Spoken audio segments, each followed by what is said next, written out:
Hi hello ಎಲ್ಲ ನನ್ನ ಅಗ್ನಿವೀರ್ ಟೈಗರ್ಸ್ಗೆ ಜೈ ಹಿಂದ.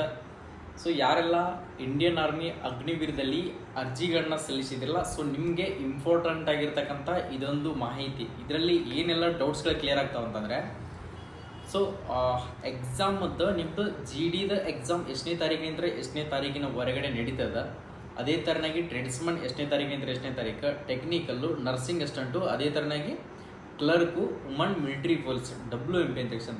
ಸೊ ನಿಮ್ಗೆ ಎಕ್ಸಾಮ್ ಮತ್ತು ಶೆಡ್ಯೂಲನ್ನು ಬಿಟ್ಟಿದ್ದಾರೆ. ಸೊ ಆದ ಕಾರಣಕ್ಕೋಸ್ಕರ ಇವತ್ತು ನಿನ್ನೆ ತಾನೇ ಬಿಟ್ಟಿದ್ದಾರೆ. ಸೊ ಈ ಇನ್ಫಾರ್ಮೇಷನ್ನ ನಾನು ಕೊಡೋಕ್ಕಾಗಲಿಲ್ಲ, ಈಗ ನಿಮ್ಗೆ ಡೀಟೇಲಾಗಿ ಕೊಡ್ತಾ ಇದ್ದೀನಿ. ಓಕೆ, ನೀವೇನಾದರೂ ಫಸ್ಟ್ ಟೈಮ್ ನಮ್ಮ ಯೂಟ್ಯೂಬ್ ಚಾನಲ್ಗೆ ವಿಸಿಟ್ ಕೊಟ್ಟಿದ್ದೀರಾ ಅಂತಂದರೆ ಈಗಲೇ ಕೆಳಗಡೆ ಕಾಣ್ತಿರ್ತಕ್ಕಂಥ ಸಬ್ಸ್ಕ್ರೈಬ್ ಬಟನ್ ಇದೆಯಲ್ಲ, ಈ ಸಬ್ಸ್ಕ್ರೈಬ್ ಬಟನ್ ಹೊತ್ಕೊಂಡ್ರೆ ನಾವು ಡೈಲಿ ಕೊಡ್ತಿರ್ತಕ್ಕಂಥ ಪ್ರತಿಯೊಂದು ಇನ್ಫಾರ್ಮೇಷನ್ ಕೂಡ ನಿಮ್ಮ ಮುಂದೆ ಬರ್ತಾನೆ ಇರ್ತದೆ. ಓಕೆ, ಯಾರೆಲ್ಲ ಇಂಡಿಯನ್ ಆರ್ಮಿ ಅಗ್ನಿವೀರಿಗೆ ಸರ್ ನಾನು ಈ ಸರಿ ಇಂಡಿಯನ್ ಆರ್ಮಿ ವರದಿಯನ್ನು ಹಾಕ್ಕೊಳ್ಳೇಬೇಕು, ನನ್ನ ಟಾರ್ಗೆಟೇ ಅದೇ ಇದೆ, ನನ್ನ ಡ್ರೀಮೇ ಅದೇ ಇದೆ. ಸೊ ಇನ್ನು ಪೊಲೀಸ್ ಯಾವುದೇ ಒಂದು ಕಾಲ್ ಫಾರ್ಮ್ ಆದರೂ ಕೂಡ ನಾನು ಹೋಗೋದೇ ಇಲ್ಲ, ನನ್ನ ಆರ್ಮಿನೇ ಹೋಗೋದು ಅಂತ ಹೇಳಿ ಕನಸನ್ನು ಕಟ್ಟಿರ್ತಕ್ಕಂಥ ಎಲ್ಲ ನನ್ನ ಟೈಗರ್ಸ್ಗೆ ಸೊ ನನ್ನ ಕಡೆಯಿಂದ ಒಂದು ಆಲ್ ದಿ ಬೆಸ್ಟ್. ಯಾಕಪ್ಪ ಅಂದರೆ ಇನ್ನೂ ಕೇವಲ ಉಳಿದಿರ್ತಕ್ಕಂಥದ್ದು ನಿಮ್ಗೆ 25 ದಿನಗಳ ಮಾತ್ರ ಉಳಿದಿದೆ ಎಕ್ಸಾಮಿಗೆ. ಸೊ 25 ದಿನದಲ್ಲಿ ನೀವು ಯಾವ ಥರ ಓದಬೇಕು ಸರ್. ಇನ್ನೊಂದು ಡೌಟ್ ಏನಪ್ಪ ಅಂತಂದರೆ, ಸರ್ ಇದಕ್ಕೆ ಎಕ್ಸಾಮ್ನಲ್ಲಿ ನೆಗೆಟಿವ್ ಮಾರ್ಕಿಂಗ್ ಇದೆಯಾ ಅಥವಾ ಇಲ್ಲ, ಇದೊಂದು ಇನ್ಫಾರ್ಮೇಷನ್ ಕೊಡಿ ಸರ್ ಅಂತೇಳಿ ಪ್ರತಿಯೊಬ್ಬರು ಕೂಡ ಈ ವಿಡಿಯೋಗೆ ಹಿಂದಿನ ವಿಡಿಯೋಗಳಿಗೆ ಕಮೆಂಟ್ಗಳನ್ನ ಹಾಕ್ತಾಯಿದ್ರಿ. ಓಕೆ, ನಿಮ್ದು ಎಕ್ಸಾಮ್ ಡೇಟ್ ಬಂದ್ಬಿಟ್ಟು ನಾನು ಆಲ್ರೆಡಿ ನಿಮ್ಗೆ ಅನೌನ್ಸ್ಮೆಂಟನ್ನು ಮಾಡಿದ್ದೀನಿ. 30 ಜೂನ್ 2025 ಅಂತ ಹಿಡಿದು 10 ಜುಲೈ 2025 ನಿಮ್ಮ ಎಕ್ಸಾಮನ್ನು ಕಂಡಕ್ಟನ್ನು ಮಾಡಿದಾರೆ. ಅದು ನಮ್ಮ ಮಾತೃಭಾಷೆ ಕನ್ನಡದಲ್ಲೇ ಎಕ್ಸಾಮ್ ಇರ್ತದೆ. ಸರ್ ಇದಕ್ಕೆ ನೆಗೆಟಿವ್ ಇದೆಯಾ ಇಲ್ಲ ಅಂತ ಹೇಳಿ ಪ್ರತಿಯೊಬ್ಬರು ಕೂಡ ಕೇಳ್ತಾ ಇಲ್ಲ. ನೆಗೆಟಿವ್ ಇದ್ದು ಇನ್ನೂ ಕೂಡ ಕನ್ಫರ್ಮೇಷನ್ ಆಗಿಲ್ಲ. ಸೊ ನೆಗೆಟಿವ್ ಇದೆಯೋ ಇಲ್ಲೋ ಅಂತ ಹೇಳಿ ಹಾಲ್ ಟಿಕೆಟ್ ಬಂದ ಮೇಲೆ ನಿಮ್ಮ ಎಕ್ಸಾಮ್ದು ನೆಗೆಟಿವ್ ಗೊತ್ತಾಗುತ್ತೆ. ಆದ ಕಾರಣಕ್ಕೋಸ್ಕರ ಇನ್ನೂ ಕೂಡ ಯಾವುದೇ ಒಂದು ವೆಬ್ಸೈಟ್ನಲ್ಲಿ ಆಯಿತು, ಯಾವುದೇ ಒಂದು ನೋಟಿಫಿಕೇಶನ್ದಲ್ಲಿ ಆಯಿತು, ಇನ್ನೂ ಕೂಡ ಯಾವ ಇನ್ಫಾರ್ಮೇಷನು ಕೂಡ ಅದರಲ್ಲಿ ಇಲ್ಲ. ಆದ ಕಾರಣಕ್ಕೋಸ್ಕರ ನಾನು ನೆಗೆಟಿವ್ ಇಲ್ಲ ಅಂತೂ ಕೂಡ ಹೇಳೋದಿಲ್ಲ, ಐತಿ ಅಂತೂ ಕೂಡ ನಾನು ಇದ್ರ ಬಗ್ಗೆ ಇನ್ಫಾರ್ಮೇಷನನ್ನು ಕೊಡೋದಿಲ್ಲ. ಜಸ್ಟ್ ನಿಮ್ಗೆ ಆ ಮಾಹಿತಿಯನ್ನು ಕೊಡೋ ಅಂತ ಹೇಳಿದ್ರಿ, ಆದ ಕಾರಣಕ್ಕೋಸ್ಕರ ಆ ಮಾಹಿತಿಯನ್ನು ಕೊಟ್ಟಿದ್ದೀನಿ. ನೆಕ್ಸ್ಟ್ ಇನ್ನೊಂದು ಏನಪ್ಪ ಅಂದರೆ, ಸರ್ ಈಗ ನಾನು ಎಕ್ಸಾಮ್ ಲ್ಯಾಂಗ್ವೇಜನ್ನು ಇಂಗ್ಲೀಷ್ ತೊಗೊಂಡಿದ್ದೀನಿ. ಏನಪ್ಪ ಅಂದರೆ ಸರ್ ನಾನು ಎಕ್ಸಾಮ್ ಲ್ಯಾಂಗ್ವೇಜನ್ನು ಅಪ್ಲಿಕೇಶನ್ ಹಾಕುವಾಗ ಇಂಗ್ಲೀಷ್ ತೊಗೊಂಡಿದ್ದೀನಿ. ಸೊ ಅದು ನಾನು ಎಕ್ಸಾಮ್ ಬರೆಯುವಾಗ ಕನ್ನಡ ಚೇಂಜ್ ಮಾಡ್ಕೊಳ್ಬಹುದಾ? ಓಕೆ, ಇದು ಡೌಟು ಇನ್ನೂ ಕೂಡ ಕನ್ಫರ್ಮ್ ಆಗಿಲ್ಲ. ಯಾವಾಗ ಕನ್ಫರ್ಮ್ ಆಗುತ್ತೆ ಸೊ ಅಲ್ಲಿ ನಿಮ್ಮ ಹಾಲ್ ಟಿಕೆಟ್ನಲ್ಲಿ ಅದು ಕೂಡ ಗೊತ್ತಾಗಲ್ಲ. ಫಸ್ಟ್ ಡೇ ಯಾರು ಎಕ್ಸಾಮ್ ಬರ್ತಿರಲ್ಲ ಅವಾಗ ಗೊತ್ತಾಗುತ್ತೆ. ಸೊ ಅಲ್ಲಿ ಆಪ್ಷನ್ ಬರುತ್ತೆ ಯಾವ ಥರ ಅಂತಂದರೆ, SSC MTS ಅಲ್ಲಿ ಸ್ಟಾಫ್ ಸೆಲೆಕ್ಷನ್ ಕಮಿಷನ್ ಇದೆ. ನೀವು ಯಾವ ಲ್ಯಾಂಗ್ವೇಜನ್ನು ಅಪ್ಲಿಕೇಶನ್ ಹಾಕುವಾಗ ಯಾವ ಲ್ಯಾಂಗ್ವೇಜ್ ಕೊಟ್ಟಿರ್ತಿರಲ್ಲ ಆ ಲ್ಯಾಂಗ್ವೇಜ್ ನಿಮ್ಮದು ಕ್ವಶನ್ ಪೇಪರ್ ಓಪನ್ ಆಗುತ್ತೆ. ಓಪನ್ ಆದಮೇಲೆ ಸೊ ನೀವು ಅದನ್ನೇ ಬಿಡಿಸ್ಬೇಕಾಗುತ್ತೆ. ಏನೂ ಕೂಡ ಚಾನ್ಸಸ್ ಆಗೋದಿಲ್ಲ. ಜಸ್ಟ್ ನಿಮ್ಗೆ ಯಾವ ಕ್ವಶನ್ ಅರ್ಥ ಆಗೋದಿಲ್ಲ ಆ ಕ್ವಶನ್ ಮೇಲೆ ಟಿಕ್ ಮಾಡಿ ಸೊ ನಿಮ್ಗೆ ಲ್ಯಾಂಗ್ವೇಜನ್ನು ಚೇಂಜ್ ಮಾಡ್ಕೊಳ್ಬೋದು. ಪ್ರತಿಯೊಂದು ಕ್ವಶನನ್ನು ನೀವು ಲ್ಯಾಂಗ್ವೇಜ್ ಚೇಂಜ್ ಮಾಡ್ಕೋತೋದ್ರೆ ಬಹಳ ಟೈಮಿಂಗ್ ಕೂಡ ಶಾರ್ಟ್ ಆಗಿರುತ್ತೆ. ಸೊ ನಿಮಗೆ ಎಕ್ಸಾಮ್ ಫೇಸ್ ಮಾಡೋಕ್ಕೆ ಸಾಧ್ಯ ಆಗೋದಿಲ್ಲ. ಆದ ಕಾರಣಕ್ಕೋಸ್ಕರ ಅಪ್ಲಿಕೇಶನನ್ನು ಹಾಕುವಾಗ ನಾನು ಪ್ರತಿಯೊಂದು ಇನ್ಫಾರ್ಮೇಷನನ್ನು ಕೊಟ್ಟಿದ್ದೆ. ನಿಮ್ಗೆ ಅಪ್ಲಿಕೇಶನ್ ಹಾಕಬೇಕಾಗಿದ್ದರೆ ಭಾಳಷ್ಟು ಇಂಪಾರ್ಟೆಂಟ್ ಆಗುತ್ತೆ. ನೀವು ಯಾವ ಲ್ಯಾಂಗ್ವೇಜ್ ಈಸಿ ಆಗುತ್ತೆ ನಿಮ್ಗೆ, ಯಾವ ಲ್ಯಾಂಗ್ವೇಜ್ನಲ್ಲಿ ಎಕ್ಸಾಮ್ ಬರೆದ್ರೆ. ಯಾಕಂದರೆ ಕನ್ನಡದಲ್ಲಿ ಸ್ಟಡಿ ಮಾಡಿರೋದಿಲ್ಲ ಎಷ್ಟೋ ಜನಗಳು. ಕನ್ನಡದಲ್ಲಿ ಸ್ಟಡಿ ಮಾಡಿರಲಿಲ್ಲಪ್ಪ ಅಂದರೆ ಅವ್ರಿಗೆಲ್ಲ ಏನಾಗುತ್ತೆ ಅಂತಂದರೆ ಸೊ ಇಂಗ್ಲೀಷ್ನಲ್ಲಿ ಬರೆಯೋದು, ಇಂಗ್ಲೀಷ್ನಲ್ಲಿ ಓದಿರ್ತಕ್ಕಂಥವ್ರಿಗೆ ಕನ್ನಡದಲ್ಲಿ ಬರೆಯೋದು ಭಾಳ ಟಫ್ ಆಗ್ತಿರುತ್ತೆ. ಆದ ಕಾರಣಕ್ಕೋಸ್ಕರ ನೆಕ್ಸ್ಟ್ ಇನ್ನೊಂದು ಚೆನ್ನಾಗಿ ಮಾಡಿದಾರಪ್ಪ ಅಂದರೆ ಸೊ ಫ್ರೆಂಡ್ ಸರ್ಕಲಲ್ಲಿ ಅವ್ರು ಏನಾದರೂ ಇಂಗ್ಲೀಷ್ ಹಾಕಿದಾರಪ್ಪ ಅಂದ್ರೆ ಅವನು ಕೂಡ ಇಂಗ್ಲೀಷೇ ಹಾಕಿಬಿಡೋದು. ಆದ ಕಾರಣಕ್ಕೋಸ್ಕರ ಈಗ ಅವರಿಗೆ ಟಫ್ ಆಗ್ತಾ ಇದೆ.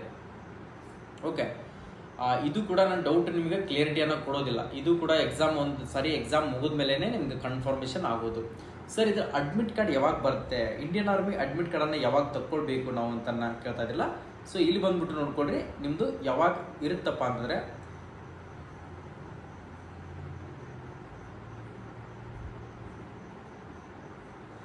ಓಕೆ ಇಲ್ಲಿ ಬಂದ್ಬಿಟ್ಟು ಜನರಲ್ ಡ್ಯೂಟಿ ಅಂತ ಎಕ್ಸಂದ GD ಯಾರೆಲ್ಲ ಅರ್ಜಿಗಳನ್ನ ಸಲ್ಲಿಸಿದ್ರಲ್ಲ 30ನೇ ತಾರೀಕಿನ ನಂತರ ಹಿಡಿದು 3ನೇ ತಾರೀಕಿನವರೆಗೆ ನಿಮ್ಮ ಎಕ್ಸಾಮ್ ಇರುತ್ತೆ. 30 ಜೂನ್ 2025 ಅಂತ ಹಿಡಿದು 3 ಜುಲೈ 2025 ನಿಮ್ಮದು GDದವ್ರದ್ದು ಎಕ್ಸಾಮ್ ಇರ್ತದೆ. ಟೋಟಲಿ 1 ತಾಸು ಟೈಮಿಂಗ್ ಇರ್ತದೆ.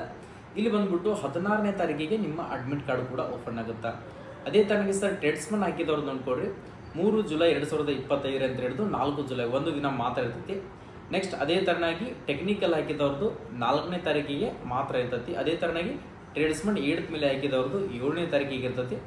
ನೆಕ್ಸ್ಟ್ ಅದೇ ಥರನಾಗಿ ವುಮನ್ ಮಿಲಿಟರಿ ಪೊಲೀಸ್ WMP ಮಹಿಳೆಯರು ಯಾರೆಲ್ಲ ಅರ್ಜಿಗಳನ್ನ ಸಲ್ಲಿಸಿದ್ರಲ್ಲ, ಸೊ ನಿಮ್ಮದು ಕೂಡ ಬಂದ್ಬಿಟ್ಟು ಎಷ್ಟನೇ ತಾರೀಕು ಅಂತಂದರೆ 7ನೇ ತಾರೀಕಿಗೆ ನಿಮ್ಮದು ಕೂಡ ಎಕ್ಸಾಮನ್ನು ಕಂಡಕ್ಟ್ ಮಾಡ್ತಾರೆ. ಅದೇ ಥರನಾಗಿ ಸೋಲ್ಜರ್ ಟೆಕ್ನಿಕಲ್ ನರ್ಸಿಂಗ್ ಅಸಿಸ್ಟೆಂಟ್ ಅಂತ 8ನೇ ತಾರೀಕಿಗೆ ಎಕ್ಸಾಮ್ ಕೂಡ ಇರ್ತದೆ. ಇನ್ನು ಉಳಿದಿರ್ತಕ್ಕಂಥದ್ದು ಅವೆಲ್ಲ ಹವಾಲ್ದಾರ್ ಆಯಿತು, ಸಿಪಾಯಿ ಆಯಿತು, JCO ಆಯಿತು. ನೆಕ್ಸ್ಟ್ ಕ್ಲರ್ಕ್ ಯಾರು ಹಾಕಿದ್ರಲ್ಲ, ಕ್ಲರ್ಕ್ ಬಂದ್ಬಿಟ್ಟು 10ನೇ ತಾರೀಕಿಗೆ ಕ್ಲರ್ಕ್ನೇ ಎಕ್ಸಾಮ್ ಇರ್ತೈತಿ. ನೆಕ್ಸ್ಟ್ ಅದೇ ಥರನಾಗಿ ಕ್ಲರ್ಕ್ ಟೆಕ್ನಿಕಲ್ SKT ಅಂತ ಹೇಳ್ಕಿಸಿಂದ, ಸೊ ಅದು ಕೂಡ 10ನೇ ತಾರೀಕಿಗೆ ಎಕ್ಸಾಮ್ ಕೂಡ ಇರ್ತೈತಿ. ಅವೆಲ್ಲ ಅಡ್ಮಿಟ್ ಕಾರ್ಡ್ದೆ ನಿಮ್ಗೆ ಅದನ್ನು ನಾನು PDF ಅನ್ನು ಶೇರ್ ಮಾಡ್ತೀನಿ ಟೆಲಿಗ್ರಾಮ್ದಲ್ಲಿ, ಒಂದು ಸರಿ ಹೋಗಿ ಚೆಕ್ಕನ್ನು ಮಾಡಿಕೊಳ್ಳಿ. ಇನ್ನೊಂದು ಡೌಟ್ ಅನ್ನ ಕೇಳಿದ್ರಿ. ಆ ಡೌಟ್ ಏನಪ್ಪ ಅಂದರೆ, ಸೊ ನಿಮ್ದು ಎಕ್ಸಾಮ್ ಡೇಟ್ ಆಯಿತು, ಅಡ್ಮಿಟ್ ಕಾರ್ಡ್ ಯಾವಾಗ ಬರುತ್ತೆ. ಸೊ ಇನ್ನೊಂದಿಷ್ಟು ಜನಕ್ಕೆ ಲ್ಯಾಂಗ್ವೇಜ್ ಬಗ್ಗೆನೂ ಕೊಟ್ಟೆ ನಾನು ಇನ್ಫಾರ್ಮೇಷನ್. ನೆಕ್ಸ್ಟ್ ಅದೇ ಥರನಾಗಿ ನೆಗೆಟಿವ್ ಇದೆಯೋ ಇಲ್ಲೋ ಅಂತ ಹೇಳಿಸಿಂದ ನಾನು ಕೂಡ ಅದ್ರ ಬಗ್ಗೆ ಇನ್ನೂ ಕೂಡ ಕನ್ಫರ್ಮೇಷನ್ ಆಗಿಲ್ಲ. ಸೊ ನಾನು ತಿಳಿಸ್ಕೊಟ್ಟಿದ್ದೀನಿ, ಇಷ್ಟರ ಮಟ್ಟಿಗೆ ನಿಮಗೆ ಮಾಹಿತಿಯನ್ನು ಕೊಟ್ಟಿದ್ದೀನಿ. ಸೊ ಯಾರೆಲ್ಲ ಅಗ್ನಿವೀರಿಗೆ ರೆಡಿ ಆಗ್ತಾ ಇದ್ದಿಲ್ಲ, ಕೇವಲ 20 ದಿನದಲ್ಲಿ ಯಾವ ಥರ ಎಕ್ಸಾಮನ್ನು ಓದಬೇಕು, ಸೊ 20 ದಿನದಲ್ಲಿ ಕೂಡ ನೀವು ಎಕ್ಸಾಮನ್ನು ಕ್ರ್ಯಾಕ್ ಮಾಡುವಂಥ ಟ್ಯಾಲೆಂಟೆಡ್ ಪರ್ಸನ್ಸ್ ಸಾಕಷ್ಟು ಜನ ಇದ್ದೀರಾ. ಓಕೆ, ನಾನು ಹೇಳ್ತಾ ಇದ್ದೀನಿ, ಎಕ್ಸಾಮ್ನಲ್ಲಿ ಎಷ್ಟು ಸ್ಕೋರ್ ಮಾಡ್ತಾ ಇದ್ದಿರಲ್ಲ, ಟೋಟಲಿ 13 ಲ್ಯಾಂಗ್ವೇಜ್ನಲ್ಲಿ ಎಕ್ಸಾಮನ್ನು ಇಟ್ಟಿದ್ದಾರೆ ಸರ್ ಇಲ್ಲಿ ಇಂಡಿಯನ್ ಆರ್ಮಿಯಲ್ಲಿ. ಸೊ ಅದಕ್ಕೋಸ್ಕರ ನೀವು ಹೈಯೆಸ್ಟ್ ಸ್ಕೋರನ್ನು ಮಾಡಲೇಬೇಕಾಗುತ್ತೆ. ಸೊ ಆ ಸ್ಕೋರನ್ನು ಮಾಡಬೇಕಾಗಿತ್ತಪ್ಪ ಅಂದರೆ, ಸೊ ನಮ್ಮ SJ ಡಿಫೆನ್ಸ್ ಅಕಾಡೆಮಿ ಬಾಗಲಕೋಟದಲ್ಲಿ ಈಗಾಗಲೇ ಕೋಚಿಂಗ್ ಕೂಡ ಪ್ರಾರಂಭವಾಗಿದೆ. ನಿಮ್ಗೆ ಕೇವಲ 25 ಡೇಸ್ನಲ್ಲಿ ಸೊ ಅತಿ ಕಡಿಮೆ ದರದಲ್ಲಿ ನಿಮ್ಗೆ ಫೀಸನ್ನು ತೊಗೊಂಡ್ಬಿಟ್ಟು ಫುಡ್ ಆ್ಯಂಡ್ ಹಾಸ್ಟೆಲ್ ಮತ್ತು ಊಟದ ಮಾತ್ರ ಫೀಸ್ ಕಟ್ಕೊಂಡ್ರೆ ಸೊ ನಿಮಗೆ ಉಳಿದಿರ್ತಕ್ಕಂಥ ಕೋಚಿಂಗು ಫ್ರೀಯಾಗೇ ಕೊಡ್ತಾ ಇದ್ದೀವಿ. ಯಾರಾದರೂ ಬಂದು ಬಡ ವಿದ್ಯಾರ್ಥಿಗಳು, ಗ್ರಾಮೀಣ ವಿದ್ಯಾರ್ಥಿಗಳಿಗೆ ಎಷ್ಟೋ ಜನಕ್ಕೆ 3 ತಿಂಗಳ ಕೋಚಿಂಗನ್ನು ಮಾಡ್ಕೊಳ್ಳೋಕೆ ಆಗ್ತಿರಲ್ಲ. ಸೊ ಇದೊಂದು ನಮ್ಮ ಅಕಾಡೆಮಿಯಿಂದ ಭಾಳಷ್ಟು ಜನಕ್ಕೆ ಹೆಲ್ಪ್ಫುಲ್ ಆಗ್ತೈತಿ ಅಂತ ಹೇಳಿಕೆಸಿಂದ, ಸೊ ನಮ್ಮ SJ defence academy Bagalkot district stadium ಹತ್ತಿರ ನವನಗರ 31ನೇ ಸೆಕ್ಟರ್, ಸ್ಟೇಡಿಯಂ ಹತ್ತಿರ ಬಂದು 31ನೇ ಸೆಕ್ಟರ್ ಅಂತ ನವನಗರದಲ್ಲಿ ಕೇಳಿದ್ರಪ್ಪ ಅಂದರೆ ಸೊ ನಮ್ಮ SJ ಡಿಫೆನ್ಸ್ ಅಕಾಡೆಮಿ ಮಾಹಿತಿ ಕೂಡ ನಿಮ್ಗೆ ಕೊಡ್ತಾರೆ. ಸೊ ನಿಮ್ಮ ಸ್ನೇಹಿತ ಇದ್ದಪ್ಪ ಅಂತಂದ್ರೆ ಅವನು ಕೂಡ ಕರ್ಕೊಂಡು ಬನ್ನಿ, ಅವನಿಗೆ ಕೂಡ ಸಾಕಷ್ಟು ಜನಕ್ಕೆ, ಯಾಕೆಂದರೆ ಒಂದೇ ತಿಂಗಳಲ್ಲಿ ಅವನು ಇಂಡಿಯನ್ ಆರ್ಮಿ ಕನಸನ್ನು ಕಟ್ಟಿರ್ತಕ್ಕಂಥದ್ದು ಸಕ್ಸಸ್ ಆಗುವಂಥ ಚಾನ್ಸಸ್ ಬಹಳ ಇದೆ. ಸೊ ಪ್ರತಿಯೊಬ್ಬರಿಗೆ ಹೇಳ್ತಾ ಇದ್ದೀನಿ, 100% ಈ ಸರಿ ಇಂಡಿಯನ್ ವರದಿಯನ್ನು ಹಾಕೊಳ್ಬೇಕು ಅನ್ಕೊಂಡಿದ್ರಪ್ಪ ಅಂದರೆ ಸೊ ಇಲ್ಲಿ ಕೊಟ್ಟಿರ್ತಕ್ಕಂಥ ಆಫೀಸ್ ನಂಬರ್ಗೆ ಕಾಂಟ್ಯಾಕ್ಟ್ ಮಾಡಿಬಿಟ್ಟು ಪ್ರತಿಯೊಬ್ಬರು ಕೂಡ ಇಲ್ಲಿ ಆಫೀಸ್ಗೆ ನೀವೇನೋ ಡೌಟ್ಸ್ ಇತ್ತಪ್ಪ ಅಂದರೂ ಕೂಡ ಬಂದು ಕೇವಲ ಇನ್ನೂ 2 ದಿನಗಳಲ್ಲಿ ಮಾತ್ರ ನೀವು ಬಂದು ಅಡ್ಮಿಷನ್ಗಳನ್ನು ಮಾಡ್ಕೊಳ್ಬೋದು. ಈ ವಿಡಿಯೋನ ಪ್ರತಿಯೊಬ್ಬರಿಗೆ ನಿಮ್ಗೆ ಇಷ್ಟ ಆಗಿತ್ತಂದರೆ, ನಾವು ಕೊಡ್ತಿರ್ತಕ್ಕಂಥ ಮಾಹಿತಿ ನಿಮ್ಗೆ ಹೆಲ್ಪ್ಫುಲ್ ಆಗ್ತಿತ್ತಂದರೆ, ಇದು ಒಂದೆಲ್ಲ navy, air force, army, SSGD, next MTS, ಸಾಕಷ್ಟು ಸ್ಟೇಟ್ ಗೌರ್ಮೆಂಟ್ ಆಗಿರಲಿ ಪ್ರತಿಯೊಂದು ಹುದ್ದೆಗಳನ್ನ ಕಾಲ್ಫರ್ಮ್ ಮಾಡಿದಾಗ ಸೊ ಅದರ ನೋಟಿಫಿಕೇಶನ್ ಆಯಿತು, ಅದರ ಅಪ್ಲಿಕೇಶನ್ ಡೇಟ್ ಆಯಿತು, ಯಾವ ಥರ ಅಪ್ಲಿಕೇಶನ್ ಹಾಕಬೇಕು, ಅಪ್ಲಿಕೇಶನ್ ಹಾಕಬೇಕಾದ್ರೆ ಏನೆಲ್ಲ ಡಾಕ್ಯುಮೆಂಟ್ಸ್ಗಳು ಬೇಕಾಗ್ತವೆ, ಸೊ ಅದರ ಎಕ್ಸಾಮ್ ಯಾವಾಗ, ಅದರ ರಿಸಲ್ಟ್ ಯಾವಾಗ, ಪ್ರತಿಯೊಂದು ಅಚ್ಚುಕಟ್ಟಾಗಿ ಕನ್ನಡದಲ್ಲಿ ಯಾವುದೇ ಒಂದು ವೆಬ್ಸೈಟಿಗೆ ಹೋಗಿ ವಿಸಿಟ್ ಕೊಡುವಂಥ ಅವಶ್ಯಕತೆನೇ ಇರೋದಿಲ್ಲ ಸ್ನೇಹಿತರೆ. ನಮ್ಮ ಯೂಟ್ಯೂಬ್ ಚಾನಲ್ಗೆ ಒಂದು ಸರಿ ನೀವು ಸಬ್ಸ್ಕ್ರೈಬ್ ಕೆಳಗಡೆ ಕಾಣ್ತಿದ್ರೆ ನೋಡ್ಕೊಡ್ರಿ, ಈ ಸಬ್ಸ್ಕ್ರೈಬ್ ಬಟನ್ ಓದ್ಕೊಂಡ್ರೆ ನಾವು ಡೈಲಿ ಕೊಡ್ತಿರ್ತಕ್ಕಂಥ ಇನ್ಫಾರ್ಮೇಷನು ನಿಮ್ಮ ಮುಂದೆ ಬರ್ತಾನೆ ಇರ್ತೈತಿ. ಬೆಲ್ ಐಕನ್ ಮೇಲೆ ಕ್ಲಿಕ್ ಮಾಡಿ ಆಲ್ ನೋಟಿಫಿಕೇಶನ್ ಅಂತ ಕೊಟ್ಕೊಡ್ರಿ, ನಾವು ಕೊಟ್ಟಿರ್ತಕ್ಕಂಥ ಮಾಹಿತಿ ಎಲ್ಲನೂ ಕೂಡ ನಿಮ್ಮ ಮುಂದೆ ಬರ್ತದೆ. ಓಕೆ, ಎಲ್ಲರಿಗೂ ಆಲ್ ದಿ ಬೆಸ್ಟ್, ಒಳ್ಳೆಯದಾಗಲಿ. ಜೈ ಹಿಂದ್, ಜೈ ಕರ್ನಾಟಕ.